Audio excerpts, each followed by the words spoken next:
பக்திமயம் நேர்களுக்கு அன்பான வணக்கம். நான் உங்கள் எண்கணித ஜோதிடத்தினா மு. கலைச்செல்வன். விஸ்வாச வருஷம் சித்திரை ஏப்ரல் மாதத்திற்கான சிம்ம ராசி பலன்களை பார்க்க இருக்கிறோம்.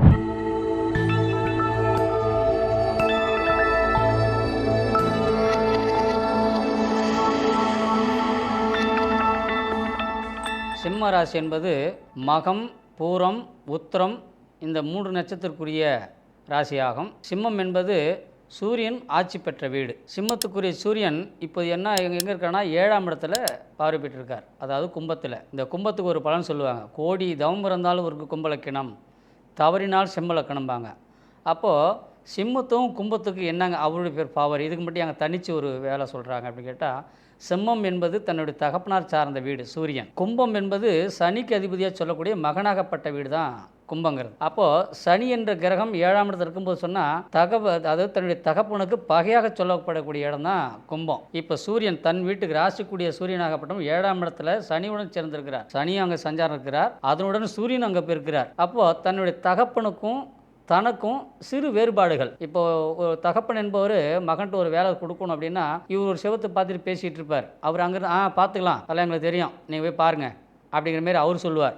யார்? மகன் சொல்லுவார். மகனுக்கு ஒரு வேலையாகணும்னா அவர் ஒரு பக்கம் பார்த்து பேசிகிட்டு இருப்பார். அதெல்லாம் பார்த்துக்கலாம், அதெல்லாம் எங்களுக்கு தெரியும் அப்படி அப்போ ஒரு பதில் சொல்லுவார். இப்போ நேரடியாக உங்களுக்கு உள்ள தொடர்புகள் இருக்கிறதுக்கான வாய்ப்புகள் இப்போ தற்காலிகமாக கொஞ்சம் தள்ளி வைக்கப்பட்டது மாதிரி. அப்போ ஏன் அப்படின்னு சொல்கிறாங்கன்னா, அப்போ ஒரு இடத்துல மகன் ஒரு இடத்துல இருந்தால் ஆயுள் நீடிக்கும். அப்போ அருகாமையில்னு சொல்லணும், பகை ஏற்படுறதுக்கான வாய்ப்புகள் உண்டு.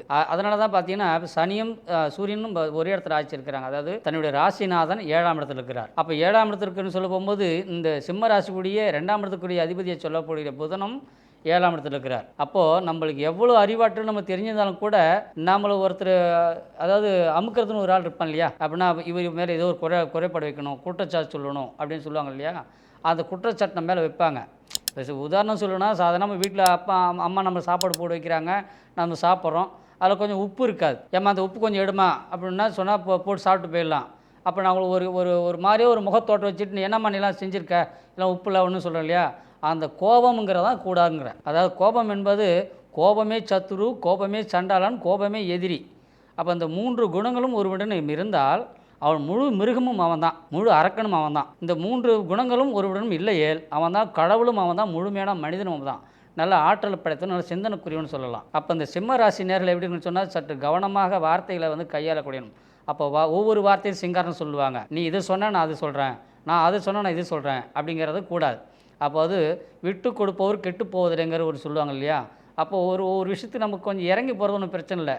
ஏன்னா சிம்மம் என்பது பார்க்கும்போது கொகைக்குள்ளார் தன் மட்டும்தான் ஆட்சியிருக்கு வனத்தில். இதை நானே ராஜா நானே மந்திரி, அதுக்காக தான் சிங்கம் சிங்க பார்வை பெற்றவன் அப்படின்னு சொல்லுவாங்க. அப்போது சிம்மத்துக்குடியாது எல்லாமே எல்லா கிரகத்துக்கும் அந்த பற்றி தான் சொல்கிறாங்கன்னு கிடையாது.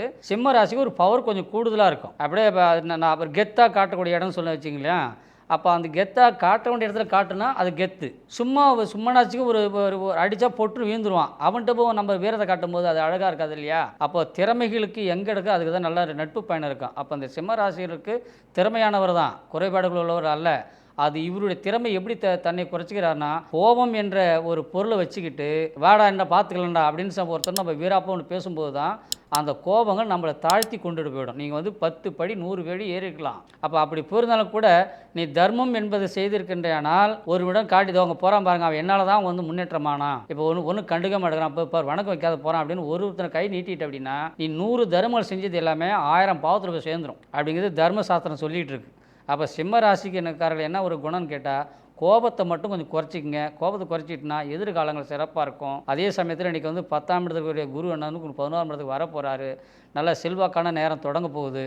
அதனால் அந்த கோபத்தை மட்டும் கொஞ்சம் குறைச்சி கையாண்டிங்கன்னு சொல்லப்போனால் வெற்றியே நமக்கு தான். அதாவது ஒவ்வொரு மனிதனுக்கும் சொல்லுவாங்க, ஒவ்வொரு தோல்வியும் வெற்றி படிக்கான அறிகுறி தான் சொல்லுவாங்க. அப்போ நம்ம ஏதோ ஒரு இடத்துல நம்ம விட்டுட்டோம், அது இன்னும் கொஞ்சம் தேட ஆரம்பிச்சுன்னா நல்லாயிருக்கும். அப்பா அம்மாவனுக்குள்ள ஒரு அண்டர்ஸ்டாண்டிங் வரதுக்கான வாய்ப்புகள் இன்னும் ஒரு 2 மாதத்தில் கண்டிப்பாக நடக்கும். ஒரு இடம் வாங்கலாம், ஒரு கட்டியிருக்கிற வீடு வாங்குறதுக்கான வாய்ப்புகள் உண்டு. அதாவது சொத்து சுகம் செய்கிறதுக்கான வாய்ப்பு உண்டு. ஒரு பிரச்சனை கேட்டிங்கன்னா அந்த பிரச்சனை கோர்ட்டு கேஸ் இருக்குது இல்லையா, அது எதனால் அந்த கேஸ் இருக்குங்கிறது முதல்ல கண்டுபிடிங்க. அது தெரியாமல் கிராமத்தில் சொல்லுவாங்க, குடலாத்தம் தெரியாத கோடி ரூபா செலவு பண்ணான ஒருத்தன் அப்படின்ட்டு. அப்போ எதுக்கு நம்ம செலவு பண்ணுறங்கிறதா கவனித்து செலவு பண்ணணும். நினச்சி வந்தவனுக்கெல்லாம் டீ செலவு வாங்கி கொடுத்துக்கிட்டு சாப்பாடு வாங்கி கொடுத்துட்டுனா அது வந்து நீ கணக்கில் ரெக்கார்டு எழுத முடியாது. அது சுயநல செலவு. பொதுநல செலவுன்னு சொல்ல போகும்போது நம்ம எதுக்காக செய்கிறோங்கிறது முதல்ல கவனத்தை செஞ்சீங்கன்னா இந்த சிம்ம ராசி நேயர்களுக்கு எதிர்காலம் சிறப்பாக இருக்கிறதான வாய்ப்பு உண்டு. ஏன்னா வக்கர நிவர்த்தினியாக இருக்கிற வக்கரம் இல்லாமல் இருக்கிற ஒரு இடத்த சொல்ல போகும்போது நல்ல பாதைகள் இப்போ இருக்குது. சிந்தனைகள் செயல்பட்டு கவனமாக செயல்படுங்க. வாழ்க்கை சிறப்பாக இருக்கும். நன்றி, வணக்கம். மேலும் இது போன்ற ஆன்மீக தகவல்களை தெரிந்து கொள்ள பக்திமயம் சேனலை ஃபாலோ பண்ணுங்கள். ஜாதக ரீதியான சந்தேகங்களை நீங்கள் தெரிந்து கொள்ள கீழே தெரிகின்ற நம்பரை தொடர்பு கொள்ளுங்கள்.